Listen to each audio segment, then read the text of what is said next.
the class.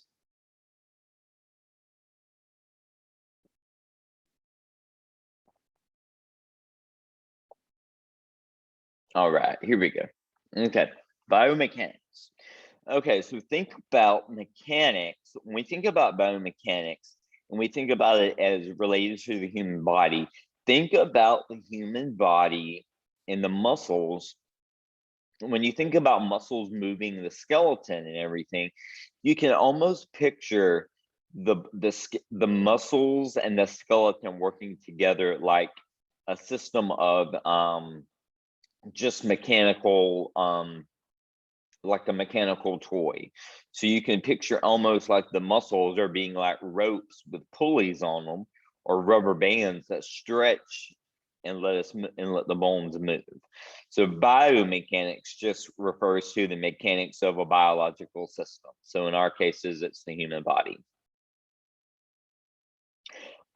You can divide that biomechanics into two parts, static and dynamic.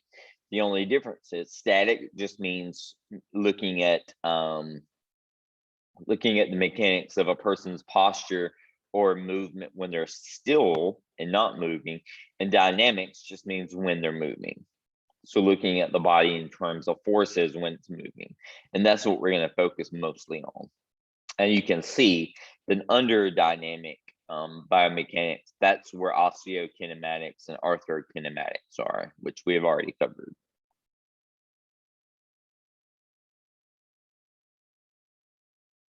Okay, well, you can never get away from physics, and Dr. K's physics class will haunt you forever.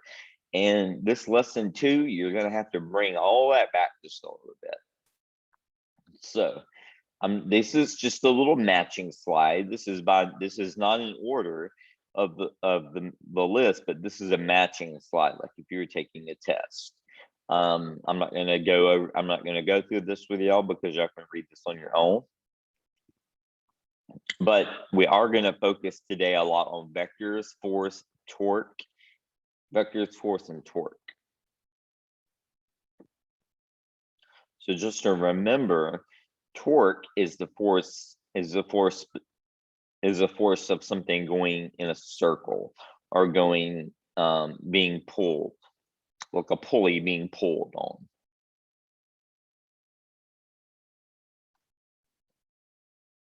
Okay, here's Newton's laws of motion.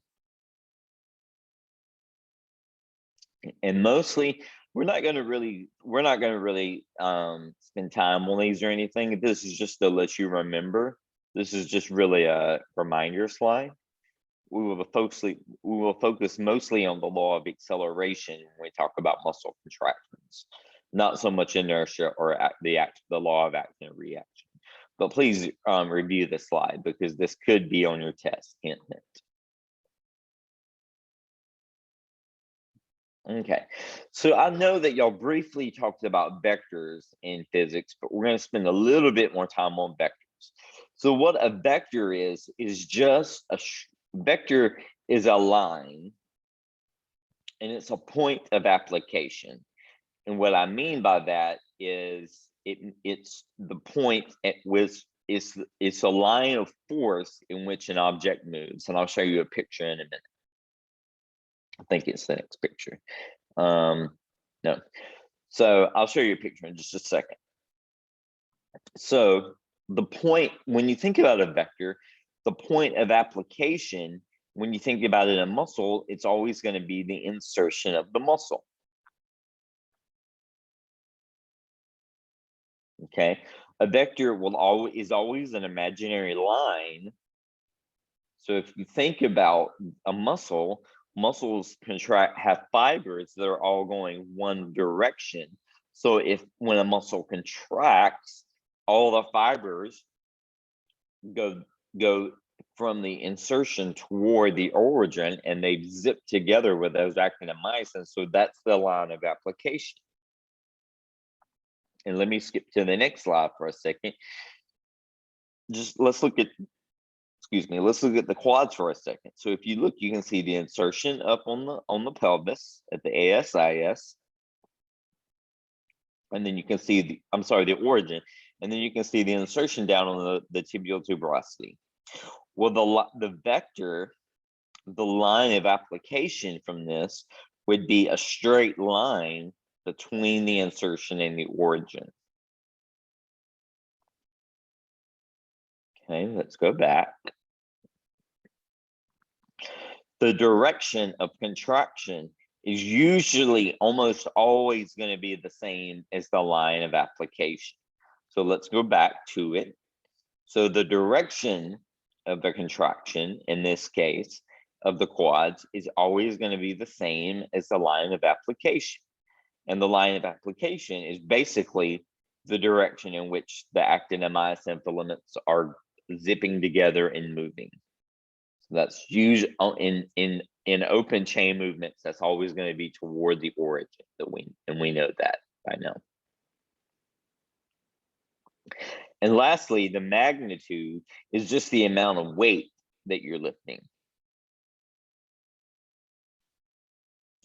So if in this case, if we're still talking about the quads, if you were sitting on a bench and your feet were hanging, like your feet weren't touching the floor, and let's say that you were swinging your feet back and forth like we tend to do when our feet are hanging. Well, the line of application and direction of the muscle contraction would, like before, would be a straight line, an imaginary line drawn between the origin and the insertion. And the magnitude would be the weight of your lower leg. So the weight of your tibia and your fibula and your foot. And then if you have your shoe on your shoe, that's the amount of weight that you're lifting. Now, if you had an ankle, say that you're in therapy and you have an ankle weight on and you're lifting that against gravity, then the magnitude is going to be the weight of your leg, lower leg, plus the weight of the ankle. I mean, the ankle weight, just as an example. So vectors are always going to be an imaginary line. Okay. So let's look at this example real quick. So we looked at the quads. Now let's look at somebody doing tricep curls. So she's using a weight. And if you're not familiar with tricep curls, she's keeping her humerus exactly stable where it is, and she's bending and flexing the elbow to work the triceps. So somebody tell me, what would the point of attachment be? Or where would it be in this case, if we're talking about the tricep group? Can somebody tell me?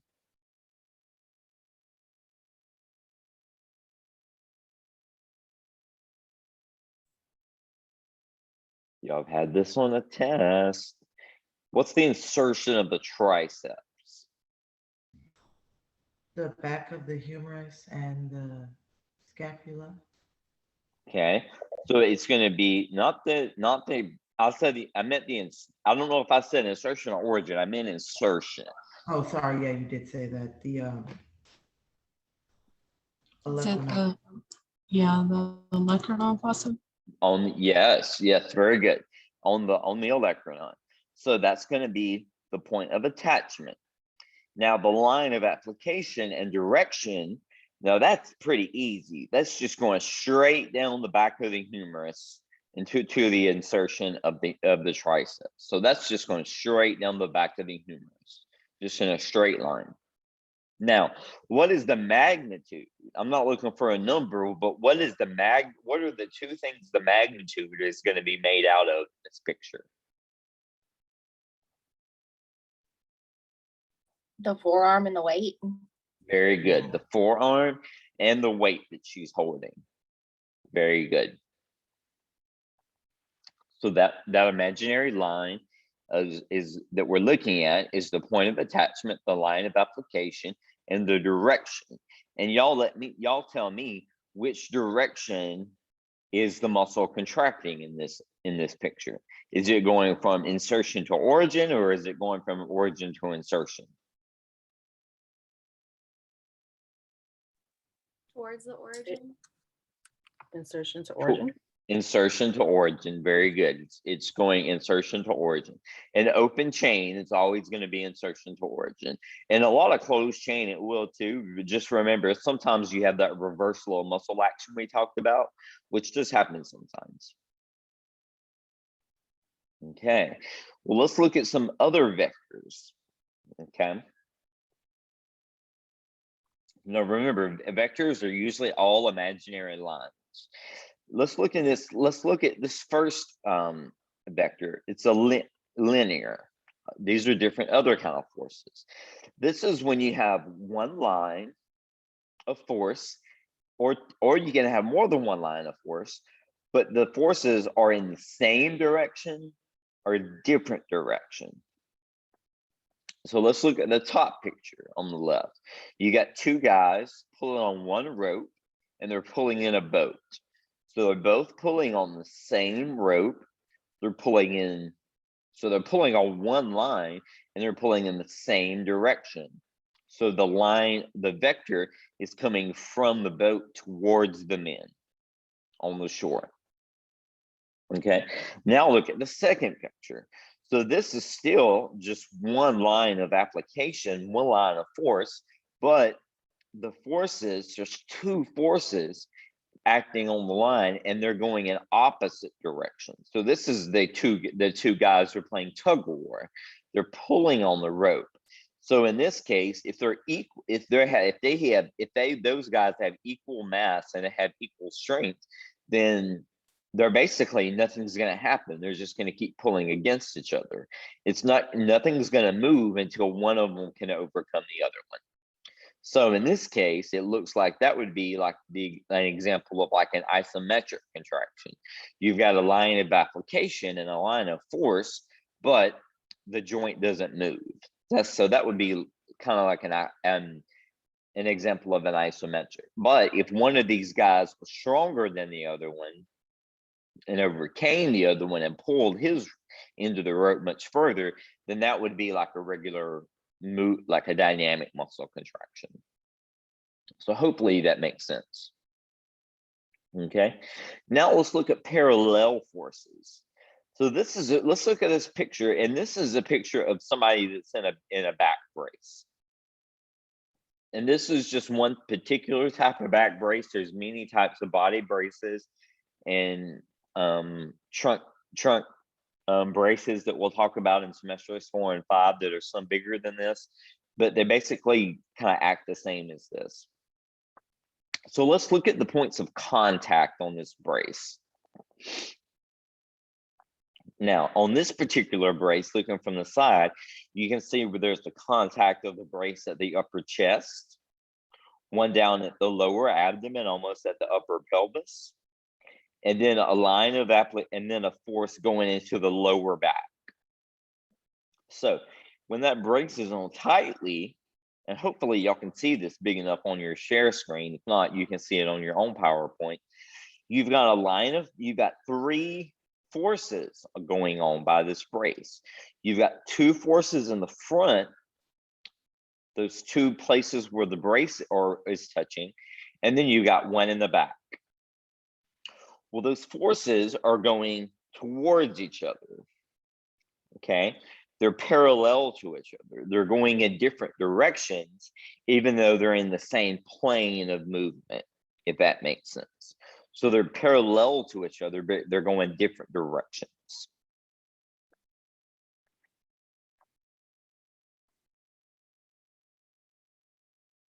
Okay, and still, if you can think about it, it's still imaginary lines of force.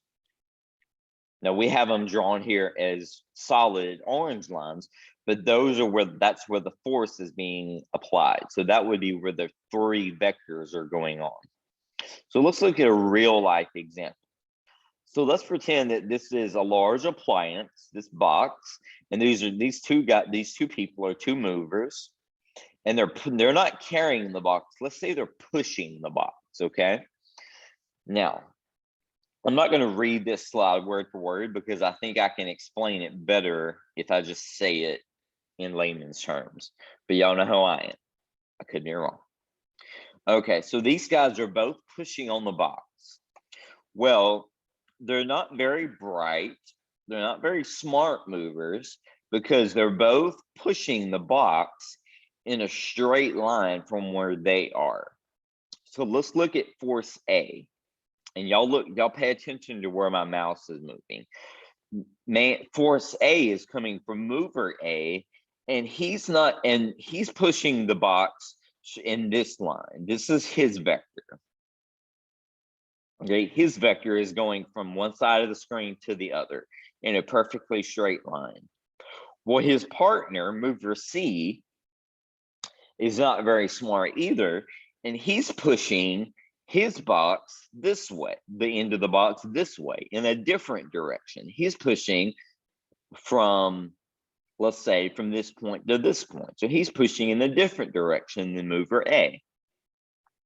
So they're really not working together here. Well, what's going to happen if they're pushing? Remember, let's pretend still that they're about the same size and they're about the same strength. If they're pushing this large object with the same amount of force at two different points, then what's going to happen is their forces are going to add up together, and instead of the box going this way or the box going this way, it's going to go in a diagonal, and that's what we call the resultant force. Okay, the resultant force is going to be a consequence. You can basically say it's a mixture of force A and force B. So a force A is a straight line going this way. Whoops, sorry. And force B is an equal line of force going this way.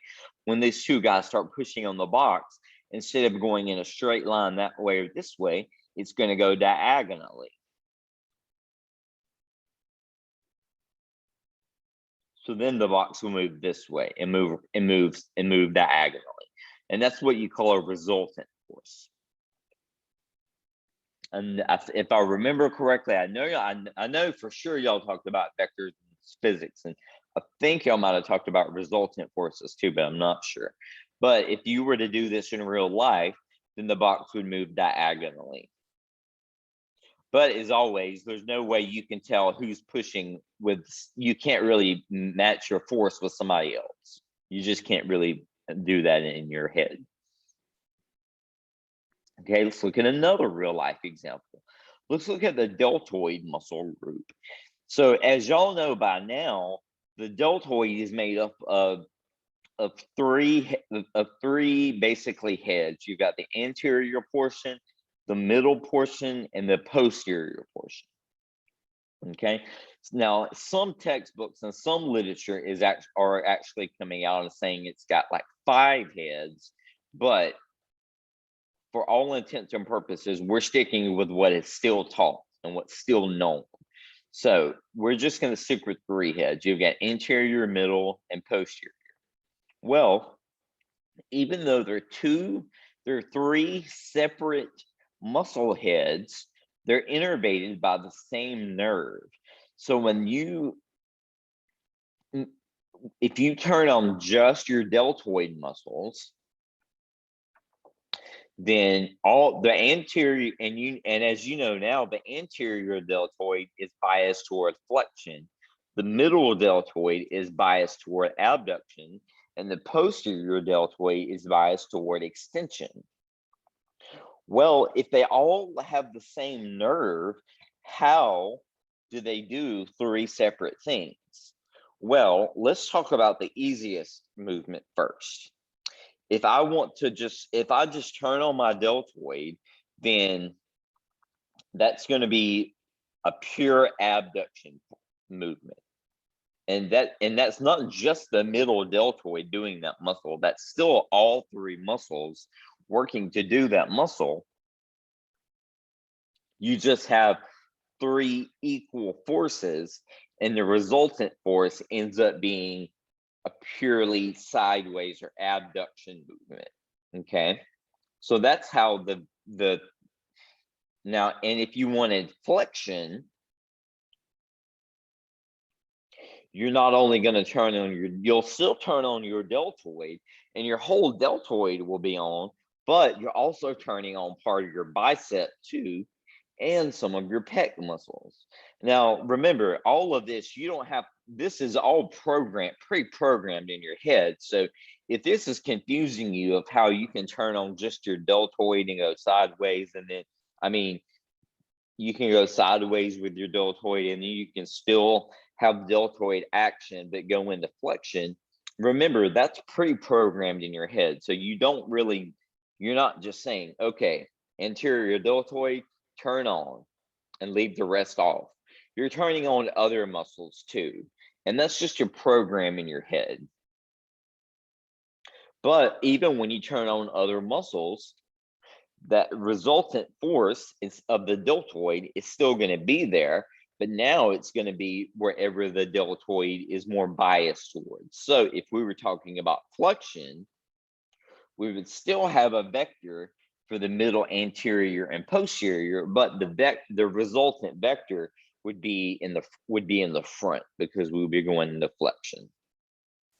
If I was going into extension, I would still be turning on the deltoid, and if y'all can see me now, but I'm also turning on like my rotator cuff muscles. I'm turning on my lats. I'm turning on my rhomboids. I'm turning on my infra and supraspinatus to help me extend. So I'm turning on other things too. So that's how one muscle can have 3 actions and do different things, because other muscles work with it.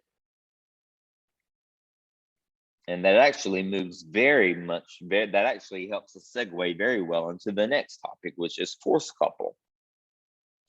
Okay, so just for now, when you study the forces of vectors, look at these slides right here, the linear and parallel forces, especially the mover slide and the deltoid example. Okay, to understand the resultants from vectors. Now, let's look at another example that's a little bit like that, but a little bit different. It's what we call a force couple. Now, I was just talking about how a muscle like the deltoid has 3 heads, but it can do 3 different things depending on other muscles that you turn on with it.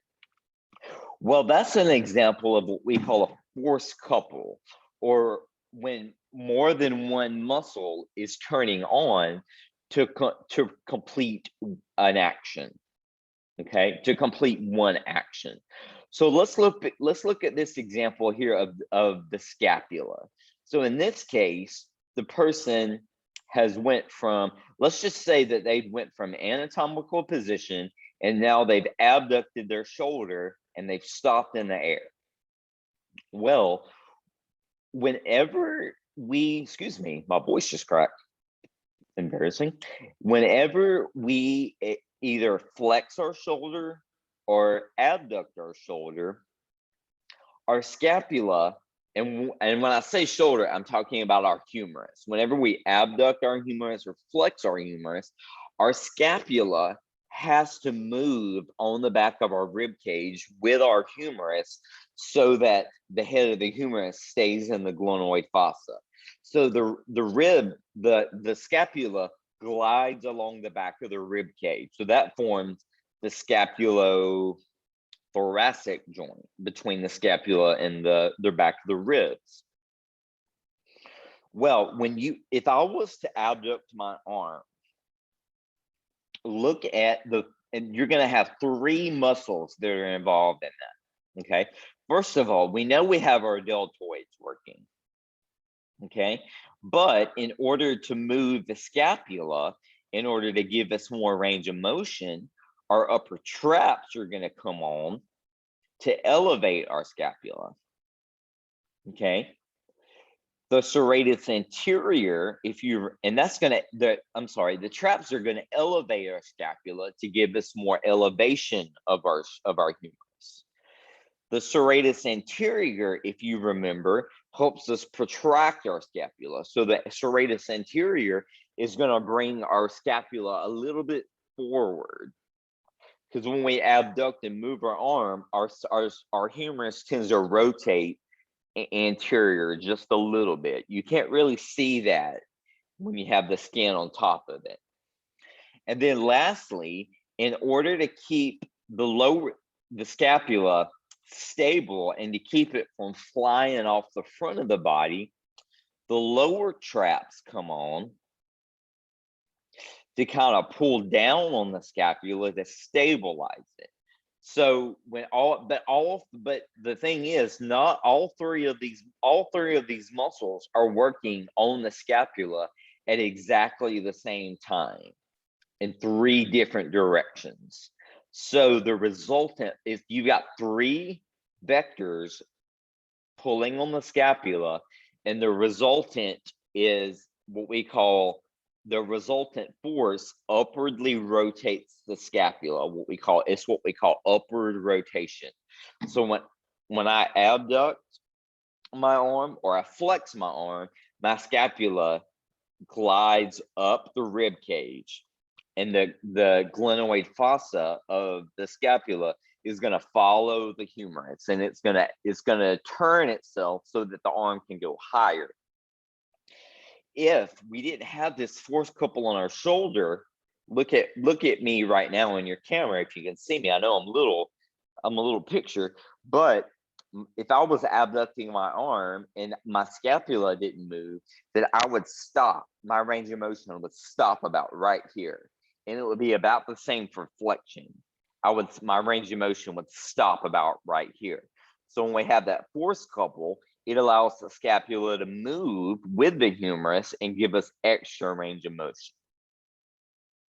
I don't have I wish I had a humerus with me, but I wish I had a scapula with me, but I have a humerus, so it's not going to help much. But if you will Google, I'm not on Google, I will look up on YouTube force couple of the scapula or scapula force couple, and you can find some good videos. I'm going to go ahead, and I didn't put a link up to that yet. I just thought about it.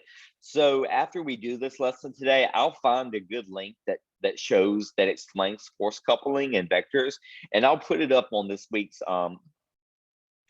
folder, and then I'll make an announcement about it.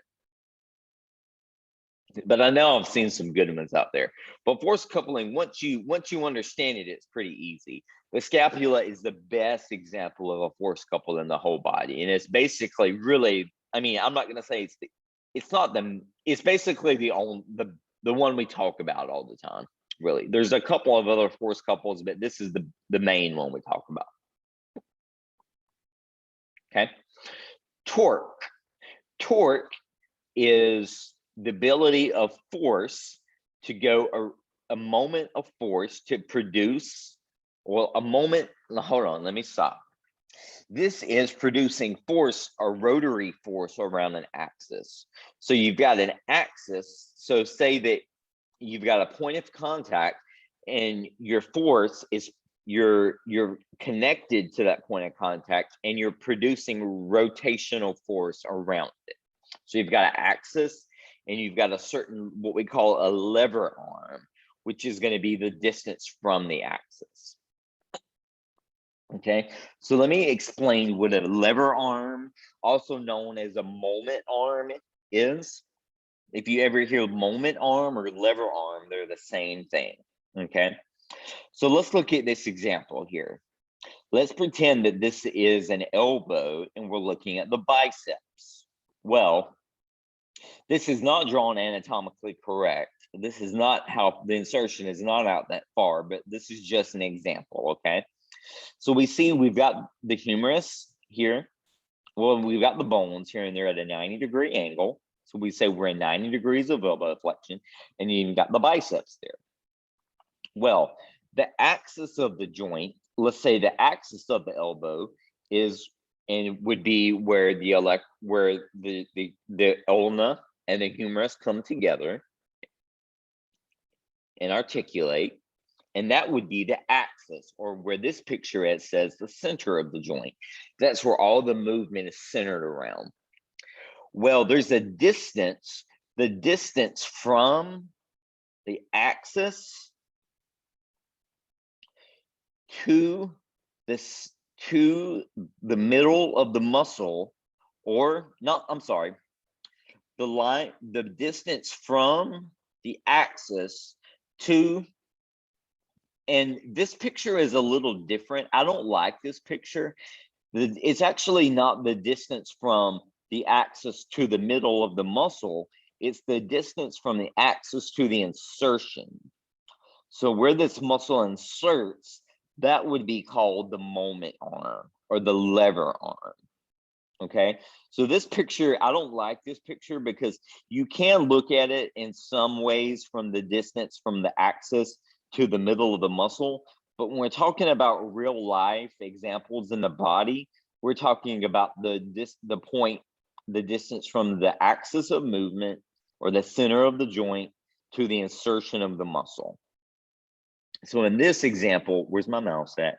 It would be from, here's the axis and here's the insertion. So that's called what we call the lever arm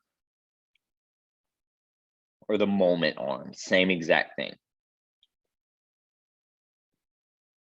Okay, and then in this case, when the muscle contracts, you're going to have a rotational force go on in this joint here, and that's how the joints are going to that's how, and if you remember what the ulna and the humerus look like, and I've got two bones here, you get flexion and extension. But if you think about it, if you're looking at what's happening between the humerus and the olecranon, that's a lot of rotation going on right there. So that's called torque. It's force that's causing a rotational movement through the joint. Okay, well, let's talk about different lengths of, or different states of moment arms and lever arms.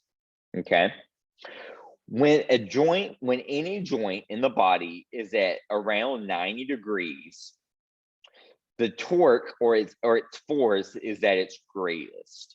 So if you're holding a weight, say you're holding a weight with your arm, you're strongest at 90 degrees right here. Okay, so if this was to represent your arm and your forearm, and you're holding a weight in your hand, you're strongest in mid-range. So we always say that a muscle is strongest and has its greatest ability to pull in mid-range, and that means it's middle of its range of motion. So not fully extended and not fully flexed, but right in the middle at 90 degrees. So that would, because 90 is half of 180. 180 is usually a full rotation. So 90 degrees is half of the range, and that's where we have the most. That's where we are greatest at in our strength, and we say that force is stabilizing. I'm sorry, we say that's just our greatest. Our torque is greatest there. Okay, now when our moment arm decreases, and you may say, how will the moment arm or the lever arm decrease? The insertion doesn't move, and you're right. So at 90 degrees, the moment arm is from here to here. But now look what happens. When we slowly extend our arm, the tendon of the bicep, the insertion tendon, comes closer to the insertion. So now we say that our muscle is not as strong here. Our muscle is not as strong, is not producing as much torque here, but we say that it produces a stabilizing force. So if you were lowering some weight slowly, eccentrically, once you get down past 90 degrees and are going closer to extension, you're getting weaker. That your weaker force there, you can't produce as much torque, but you're producing more of a stabilizing force, and your moment arm is decreased. Now, and that would look like this. That would be the elbow coming down like this, and you would be holding the weight in your hand and slowly lowering it. That would be a stabilizing force, less than 90 degrees on the elbow. Now, if you were to go into past, if you were going to go to past 90 degrees of flexion, and that will be lifting the weight.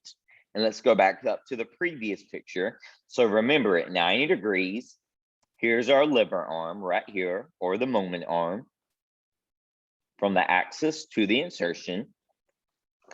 And then again, if it's whether it's below 90 degrees or past 90 degrees, the lever arm is still shorter than in mid-range. So it's still not as strong as in mid-range, but you can see that this is where the muscle is actively insufficient, like we talked about last week, how all the fibers are bound together. So in this case, our torque is less than 90 degrees, but we say since the muscle has such a strong pull on the insertion, we say that this is a dislocating force, okay? Now, believe it or not, you can cause dislocations of joints in your body by yourself just by certain forces. Just by trying to kick something strong enough or lift a certain amount of weight, you can tear tendons and muscles and tear them from the insertion by doing that. That would be trying to produce more torque than what your body can safely produce. And we tell people when they're working out, we try to tell people, you know, let's say for bicep curls, and this is maybe this is something that some of you may have learned on your own working out, or maybe you can take this as a tip now. But when you're working out and exercising, you're strongest in mid-range, like I said, when your lever arm is at its longest. So when you're doing bicep curls, you don't want to start off at full extension. You want to start off at partial flexion, because if you start off at full extension down here, you're really having to struggle and you're really straining your bicep a lot, okay? Most of the strengthening is going to happen in your mid-range. So between, I would say, about here to here.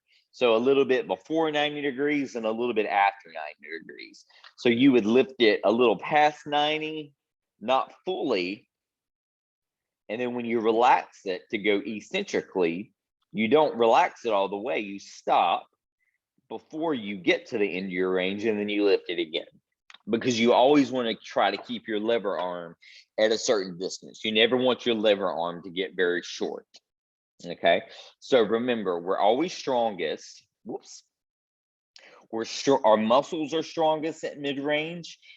Our moment arm or lever arm is longer at mid-range, and that's where we have the greatest amount of torque, thus more strength at mid-range.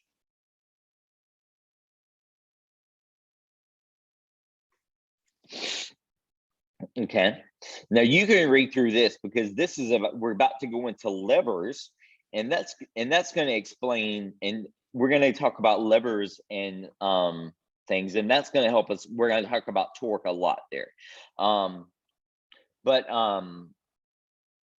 basically what this slide is saying is that the further away from the axis that an insertion is, that the greater the moment arm will be, and it will be able to produce more torque. The shorter the moment arm, the less torque. The longer the moment arm, the more torque that can be produced and the more movement that we can make. And we'll see that we'll see that right here. So let's look at this picture, and this is a picture of the knee and of the patella. And on A, you've got a picture of the quads. You can see it from the side, and that bone, that bump, that's the patella. Well, on picture B, we've removed the patella, okay? Well, the patella, if you remember, is a special type of bone that's called a sesamoid bone. And what sesamoid bones do, they increase the lever arm of a joint or the moment arm. So what happens in this case is the patella is making the quads go more of a distance over the knee joint. So the patella holds the tendon further away from the joint, thus increasing the moment arm. And that increases the torque. So if you think about it, think the next time you see like one of those real big, like heavy cranes that build high rises and stuff, where they're on top of apartment buildings lifting big things. If you look on the top of them, they've got like they're like a long, I don't really know what to call it, going sideways in the air before the line goes down. But in the middle of that, between where the operator of the machine is and where the metal line goes down, there's a big pole or something that the metal cable goes up and then it goes down. It goes up on a pulley and then it comes back down before it lifts the object. That's increasing the moment arm of the crane to help make it easier for the machine to lift heavy loads, okay? So the patella is there to increase the lever arm of the quads to make it even stronger and to let it extend the knee even easier. So without the patella, our quads would not be able to extend our knee as strong as we can. We would be able to extend our knee, but not as strong as what we usually can. And we wouldn't be able to do leg presses like we can. Squats would be harder. Getting up from a chair would be harder. So the patella really does help us out a lot in producing a lot of torque. And that's how we can, that's the ability that, I mean, that's one of the reasons we can squat and lift so much weight with our legs is because of our patella. Now, it's also because, the size of the muscles are a lot bigger in our legs, but the patella does play a big role in the amount of strength we can play. People that have patella fractures or have to have their patella removed because they had some kind of trauma and the patella was just shattered to pieces and there's no way to put it back together, they always have a lot of weakness because they don't have that lever arm anymore. Their lever arm is shorter on that leg and they can't produce as much torque, and that messes up their walking too. So they have a lot of problems the rest of their life. Whoa, I got to move faster now. Okay, center of gravity. I'm going to let you go over that and base of support in your book because I need to get to levers. Go over this in your book. It's very simple.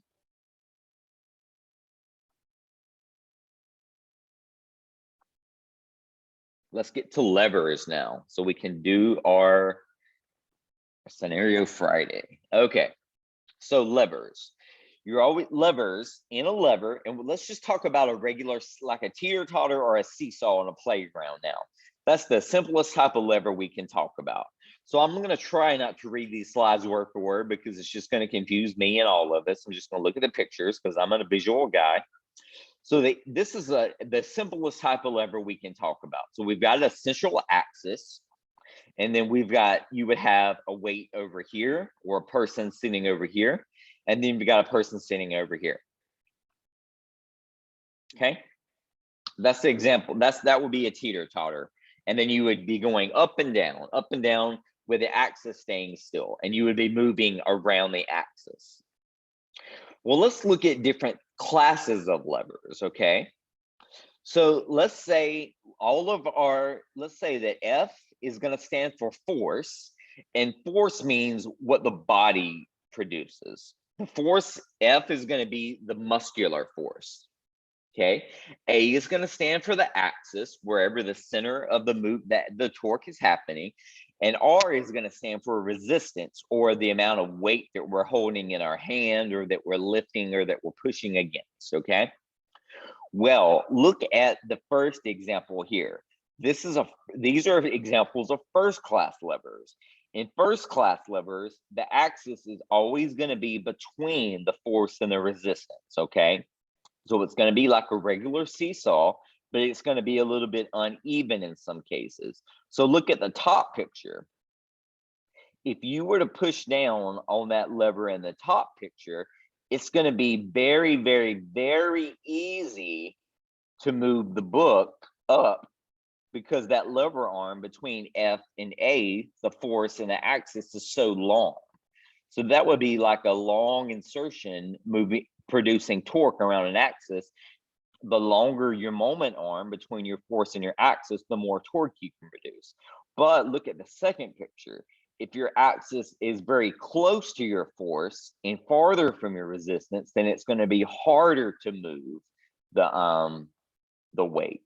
And that would be whenever, like, that would happen if you were way up here and actively insufficient. That would be an example whenever the axis is too close to the force or your muscle, and it would be harder to maintain the weight. So that's first class lever. There's lots of first class levers in our body. The best example of our first class lever in our body is our head, cervical and flexion extension, because we've got muscles in the front that pull our head forward into flexion, and then we've got muscles in the back that pull it back into flexion. And then as long as they're equal and not pulling more than the other, our head stays in neutral. So that's a first class lever.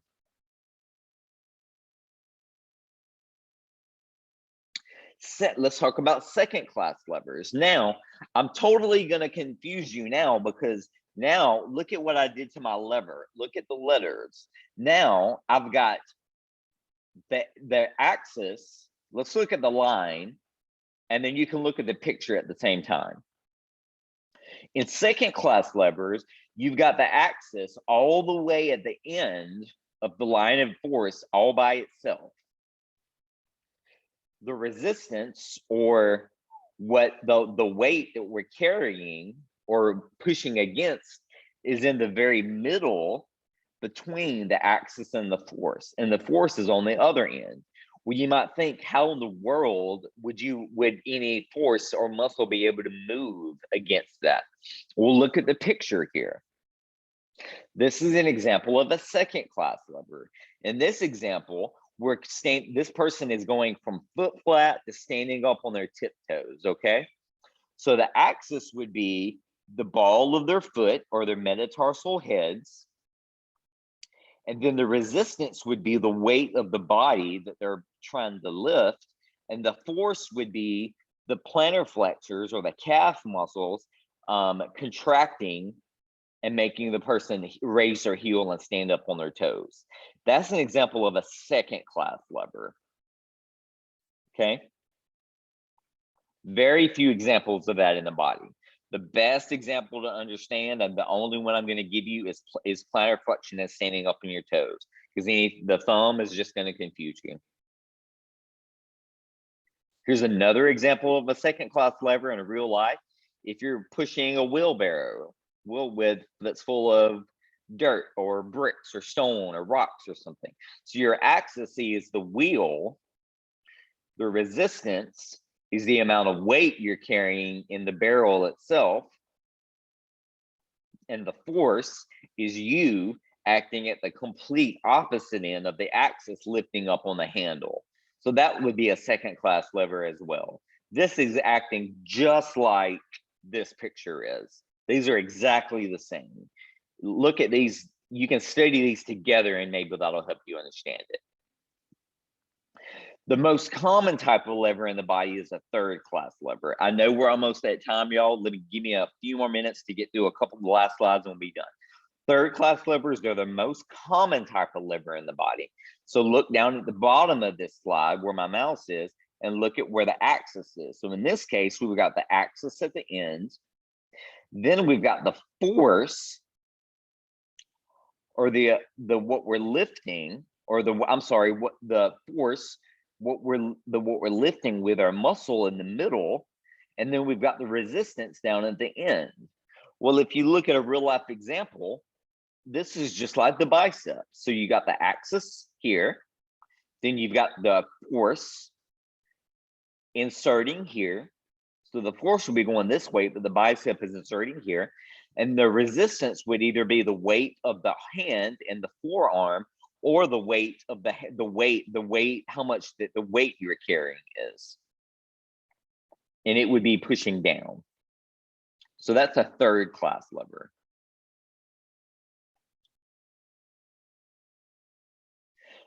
Third class levers favor distance. So like the biceps moving from, or the elbow moving from straight extension all the way to full flexion, that's a long way for a body part to move. So the third class levers favor distance. Think about your knee going from full flexion to full extension. That's moving a long distance for a body part. So that's a third class lever. Second class levers, like you're coming up on your tiptoes, they favor force.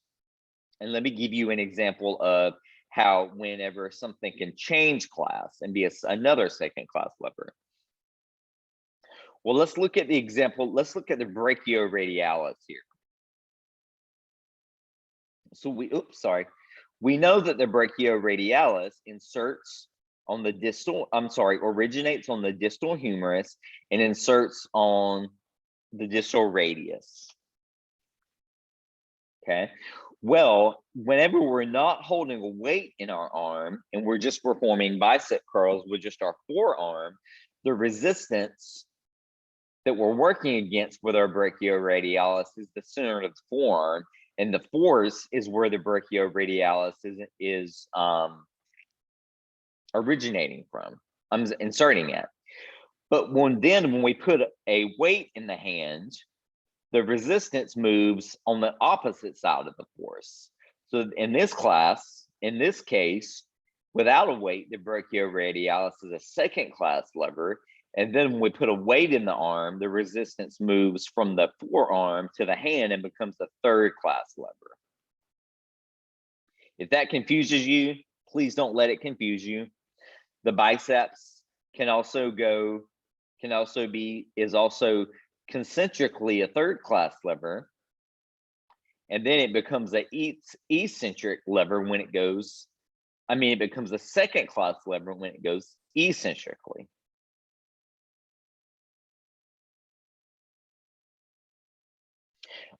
Think about, and they're all working just like pulleys. So just think of like a rope and a pulley.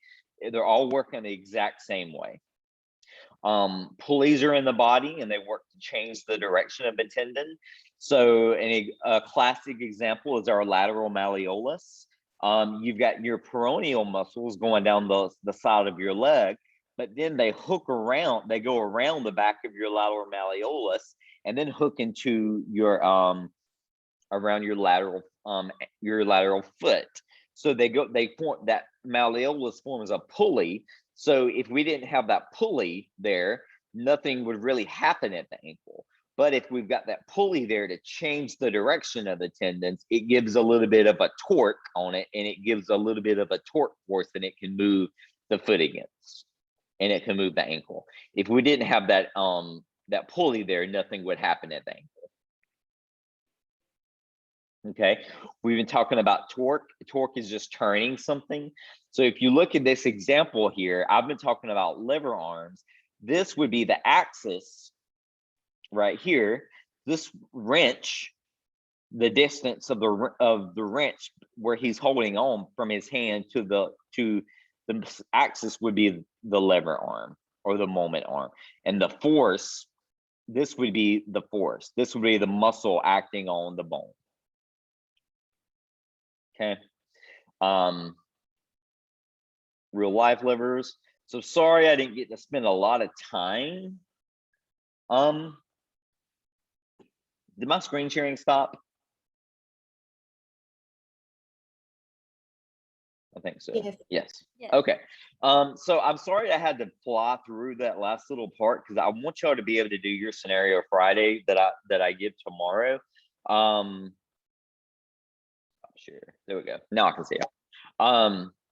But please look through your book at the examples of first, second, and third class levers, because it does spell it out, and it uses some of the same pictures that I use, but read it on your own, because I'm visual And I can look at pictures and understand it, but you might be different than me, and you probably are different than me. So read through your book to see if you can understand them, okay? Their scenario Friday will be dropped tomorrow, and it'll be in this class on the discussion board.